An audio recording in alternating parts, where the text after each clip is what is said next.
The Braves finish a season sweep of the Cotuit Kettleers, move to 3 games ahead of the Hyannis Harborhawks, and get back to 500 on the season. 19 wins, 19 losses, and 2 ties. It's episode 40 of Tomahawk Talk. Kyle Kercheval, Troy Lynch, I'm Michael Stern, and this is Willy Yahn. A big game tonight for you, Willy, and for all the Braves.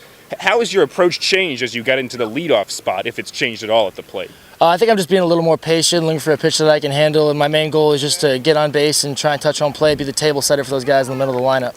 Willy, you've had a really successful summer. You've got a nice little hit streak going on. You're named a Cape League All-Star. What were your goals coming into this, and have you surpassed those?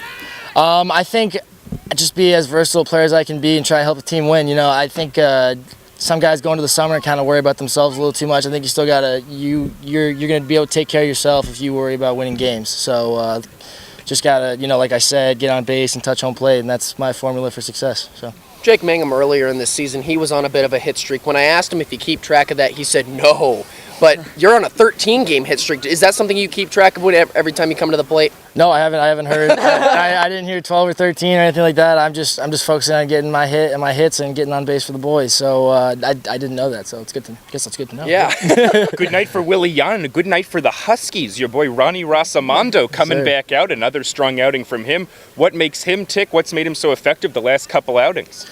Yeah, Ron's been throwing the ball really well. I think his slider command of late has been very good. He's got a great fastball. He's got a little run and can throw a 4-seam. So I think what's been big for him has been the slider command and being able to throw that in the zone and then low in the zone with 2 strikes. Now, last night, Willy, A.J. Moore called you his new best friend thanks to your defense over 30. You ready to take over that role? Oh, yeah, no, I'm trying to be all the pitchers' best friends, yeah. Just trying to get them outs and get off the mound as fast as possible. So. I have one more question for you. Who does your laundry? Because they probably have the worst job ever, huh? It's a combination of me and my host mom, Chrissy Slazas. Sometimes if I dive a little too much, she says, all right, it's all you today. Yeah, but she's helped me out a lot, so it's a combination of both. Sweet. Well, whoever's doing the laundry, the Braves were doing a lot of the Tomahawk chop early and often tonight in a 4-2 victory over the Cotuit Kettleers. Willy, thanks for joining us. Go sign some autographs. We'll be back with players of the game. This is Dave McKinnon from the University of Hartford, and you're watching Tomahawk Talk. Braves get the win tonight, 4-2 over the Cotuit Kettleers. Michael here with Kyle and Troy, and it's everybody's favorite time for players of the game. Kyle, I'll start with you. Michael, I'm going to take Danny Reyes tonight, a guy that's typically known for his power. Well, he's got 5 hits in his last 6 games, a couple doubles mixed in there, but we've seen him do some things that he doesn't necessarily do at the plate. He's getting some big leadoff singles. He's drawing some walks at the plate. A guy that's got a long, powerful swing. He's kind of toned it down a little bit and just figured, hey, let's just try to get on base, and that's what the Braves have needed over the last few games. He also made a nice play out here in left, getting the start, giving David McKinnon a night off. Cut a would-be double into a single with a nice sliding stop in the gap to prevent the runner from moving to second. So if he can play that kind of defense and provide a little less just all, home run swing at bats and starts providing these singles and doubles, then I think he's going to find a spot in the lineup.